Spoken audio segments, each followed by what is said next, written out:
Di 10K subscriber channel Novel Official, akan adakan giveaway untuk 3 orang pemenang. Jangan lupa untuk selalu komen dan like untuk setiap video. Bab 1071. Pada saat ini, di sel pusat penahanan Aurus Hill, Nyonya Wilson dan cucunya, Wendy, telah tinggal di sel tahanan selama beberapa hari. Mereka berdua beruntung. Nyonya Wilson memenangkan simpati dari tiran penjara wanita, Jennifer. Jadi tidak ada yang mengganggu mereka. Berbeda dengan ayah dan anak, Christopher dan Harold. Mereka berdua tidak mudah berada di sel tahanan pria. Karena mereka pendatang baru, ayah dan anak itu selalu diganggu dengan berbagai cara. Mereka harus melakukan banyak pekerjaan. Sedikit jatah yang mereka miliki akan diambil oleh penghuni penjara lain. Mereka seringkali tidak makan setiap hari. Semakin menderita, semakin Christopher membenci Hannah. Karena dia selalu merasa bahwa Hannah, dengan uang yang dia bawa kabur, pasti hidup nyaman dengan pria simpanannya saat ini. Jika Hannah tidak menyapu semua uang itu, dia tidak akan menjadi seperti sekarang ini. Awalnya anggota keempat keluarga tersebut divonis 15 hari tersingkir. Hari ini tinggal beberapa hari tersisa sebelum bisa dibebaskan. Namun mereka tidak mengira pusat terpencil akan segera membebaskan mereka setelah makan siang hari ini.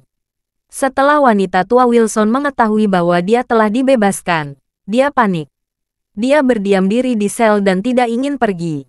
Saat ini, dia benar-benar tidak ingin keluar penjara dan menghadapi kenyataan hidup yang kejam. Lagi pula, dia tidak punya uang, dan villa keluarganya tertutup. Dia tidak akan bisa makan makanan lengkap setelah keluar penjara, bahkan tidak memiliki tempat tinggal. Sedangkan tinggal di dalam penjara akan lebih nyaman. Namun, penjaga penjara tidak menerima kesempatan ini. Mereka langsung menariknya dari tempat tidur dan menyeretnya keluar. Jennifer juga tahu bahwa ketika wanita tua itu keluar, dia pasti akan berakhir di jalanan. Dia berteriak dari belakang, "Nyonya tua, dengarkan aku. Kamu pergi ke halte bus. Blokir bus, jangan sampai bus itu pergi. Polisi akan menangkapmu karena mengganggu ketertiban umum. Mereka akan membawa kamu kembali kemari." Wanita tua Wilson merasa lega dan berkata dengan cepat, "Jennifer, terima kasih. Tunggu aku di sini." Wendy mengikuti wanita tua itu tanpa mengucapkan kata pun.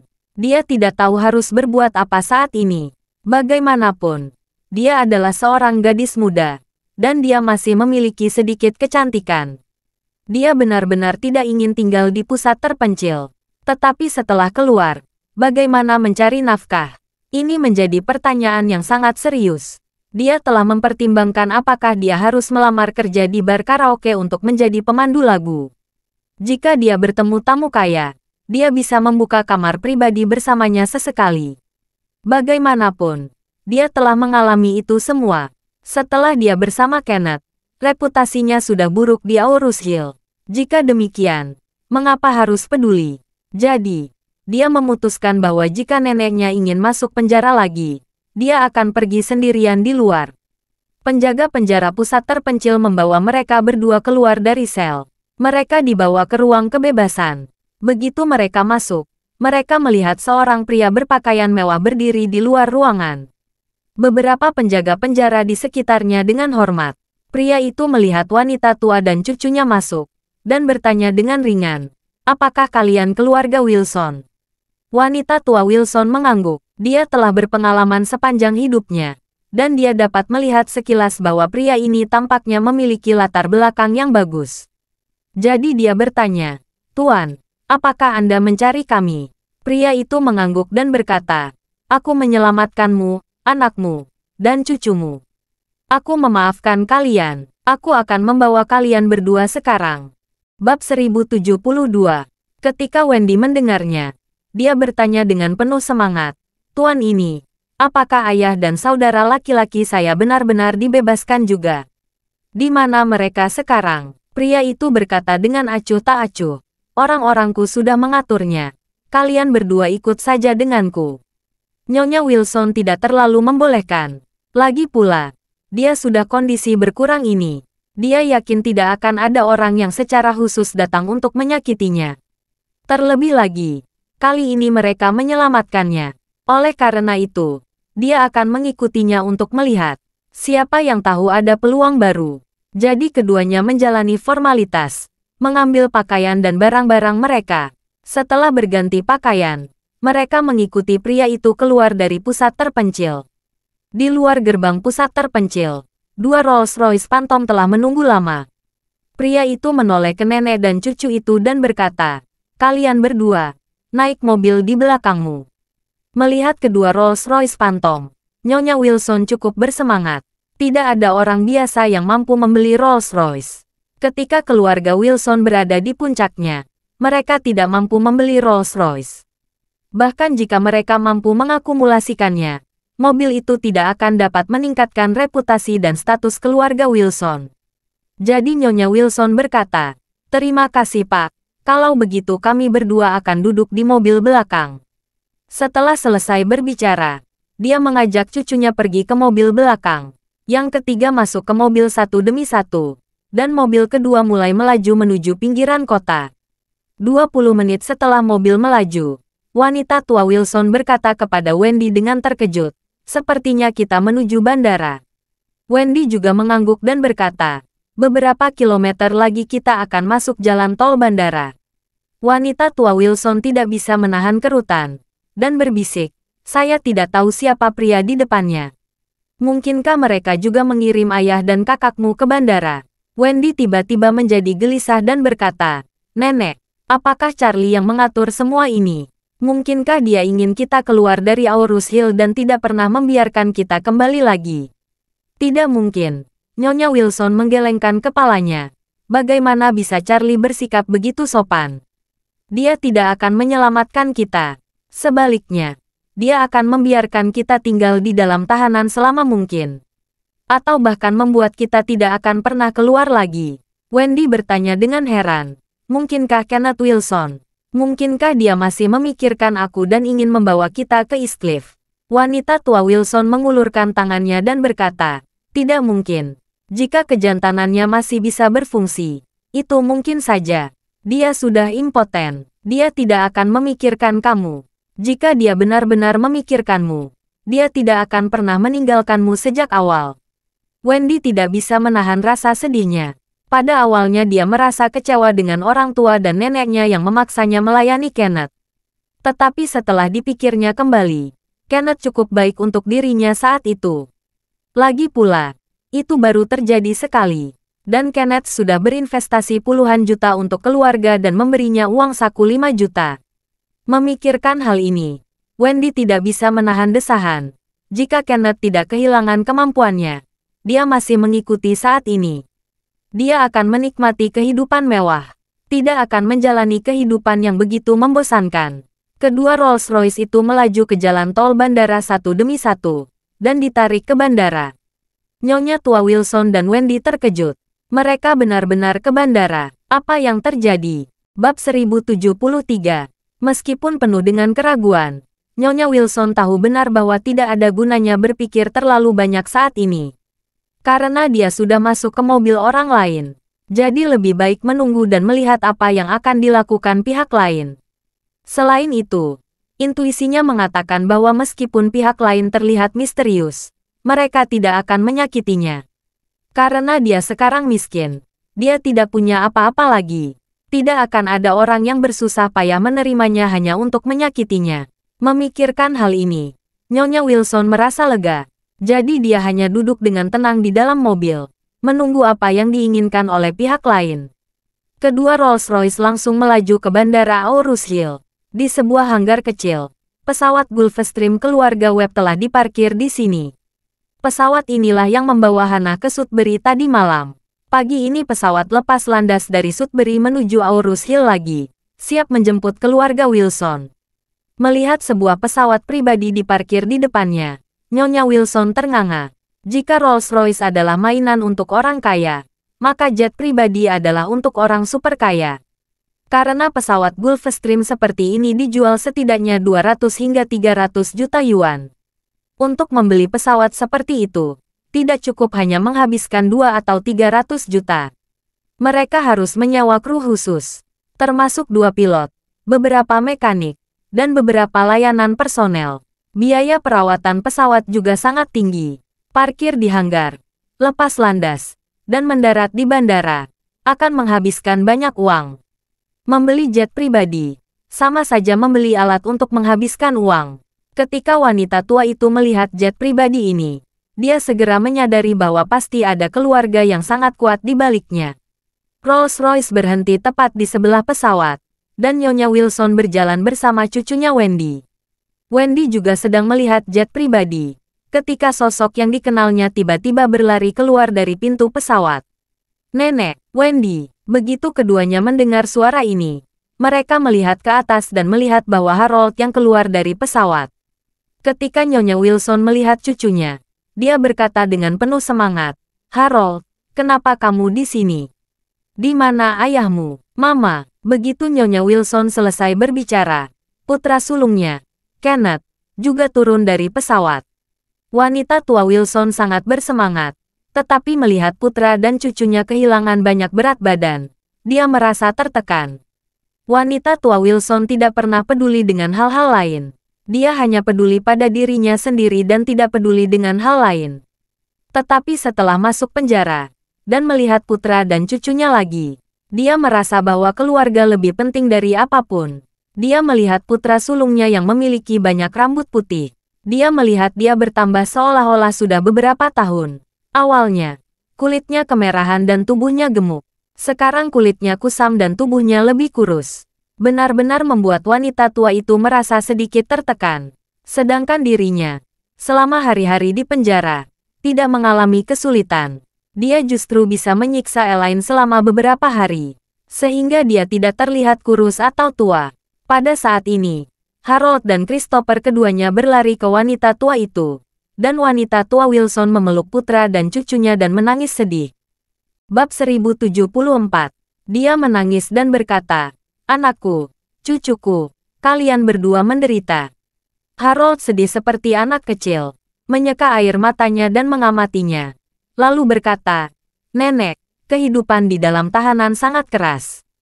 Ayah dan aku merasakan kesulitan yang belum pernah kami alami sebelumnya dalam kehidupan." Christopher menghela nafas dan berkata, "Hei, sudahlah nak. Jangan bahas itu lagi. Hanya akan menambah deritamu." Nyonya Wilson mengangguk dan bertanya, "Ngomong-ngomong, Christopher, apa yang terjadi?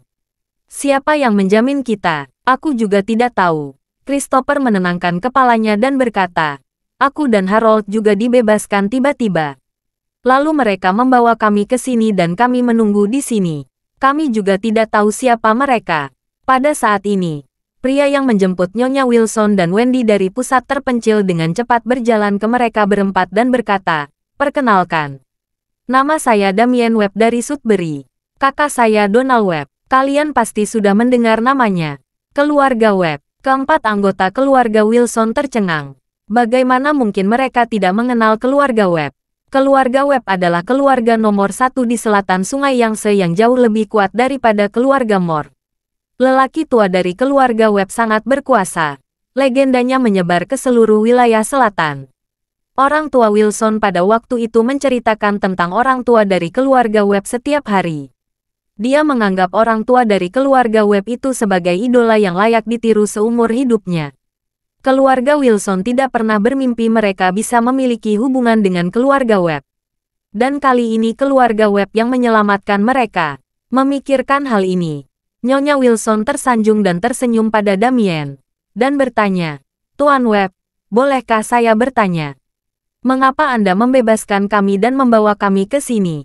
Damien berkata dengan ringan, "Saya datang untuk menjemput kalian atas perintah kakak saya. Saya tidak tahu bertahan apa alasannya. Waktunya mendesak. Jadi jangan banyak bertanya dulu. Naik pesawat. Kita ke Sudbury. Setelah itu, saudaraku akan menjelaskan kepada kalian." Ketika Nyonya Wilson mendengarnya, dia segera mengangguk dan berkata, "Tuan Webb benar. Kita jangan membuang waktumu. Apalagi waktu saudaramu. Ayo kita naik pesawat untuk bertemu kakakmu." Damien mengangguk. Dan kemudian dia tidak mengatakan apa-apa lagi. Dia hanya melangkah ke pesawat. Keempat anggota keluarga Wilson juga buru-buru mengikuti di belakangnya dan naik ke pesawat. Christopher dan Harold naik pesawat lagi. Mereka tidak terlalu terkejut dengan interior pesawat yang mewah. Nyonya Wilson dan Wendy terkagum-kagum. Mereka belum pernah naik jet pribadi.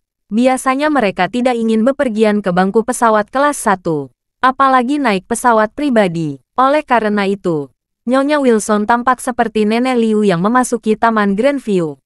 Melihat sekeliling, matanya berputar, dan dia tidak tahu harus berhenti di mana. Damien benar-benar memandang rendah keluarga ini. Dia merasa tidak nyaman duduk di pesawat yang sama dengan sekelompok orang kampung. Jadi dia menyapa pramugari yang glamor, menuangkan segelas whisky, dan kemudian meminta untuk memberikan masker mata. Pramugari dengan rok mini memutar tubuhnya yang montok, menunggu Damien selesai minum. Lalu membantu mengenakan penutup mata. Dia mendekat ke telinganya dan berbisik, "Kamu istirahat dulu. Pesawat akan segera lepas landas. Jika ada sesuatu yang Anda butuhkan, hubungi saya lagi." Harold gatal menyaksikan pramugari ini dari kursi belakang. Pramugari ini terlalu cantik, dan dia benar-benar melayani Damien. Akan sangat bagus jika dia juga bisa melayani dirinya sendiri. Memikirkan hal ini, dia berkata kepada pramugari, "Halo, bisakah Anda juga membawakan saya segelas anggur?" Setelah pramugari selesai melayani Damien, dia berdiri, menurunkan roknya, dan berkata dengan sedikit jijik, "Maaf, saya pramugari pribadi Tuan Webb dan saya tidak melayani orang lain." Bab 1075. Pramugari itu langsung menolaknya dan mengatakan bahwa dia adalah pramugari pribadi Damien.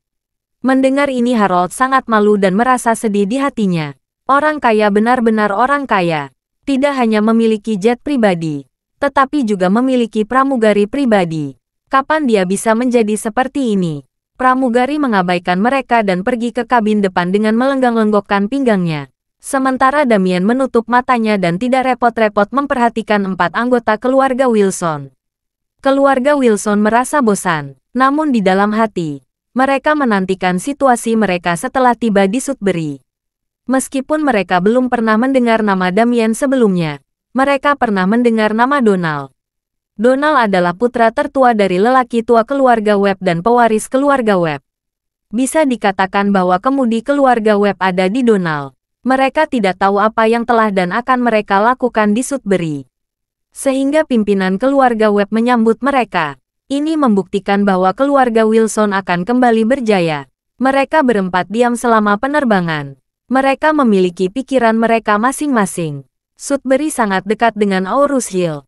Dalam waktu kurang dari 1 jam pesawat sudah hampir tiba. Tak lama kemudian, pesawat mulai turun, lalu mendarat di Bandara Sudbury. Setelah pesawat mendarat, ada 2 Rolls-Royce yang menunggu. Damien naik di mobilnya sendiri, dan 4 anggota keluarga Wilson naik mobil lainnya. Kemudian kedua mobil melaju tanpa henti ke villa keluarga Webb. Pada saat ini, Donald sedang menatap pasar saham dengan wajah marah. Saat reputasi keluarga Webb anjlok kemarin, itu menjadi objek omelan dan cacian di seluruh kanal media online dan media sosial. Beberapa grup yang terdaftar di bawah keluarga Webb jatuh ke batas bawah segera setelah pasar saham dibuka pagi ini. Pasar saham panik tentang keluarga Webb, dan semua orang mati menjual saham mereka.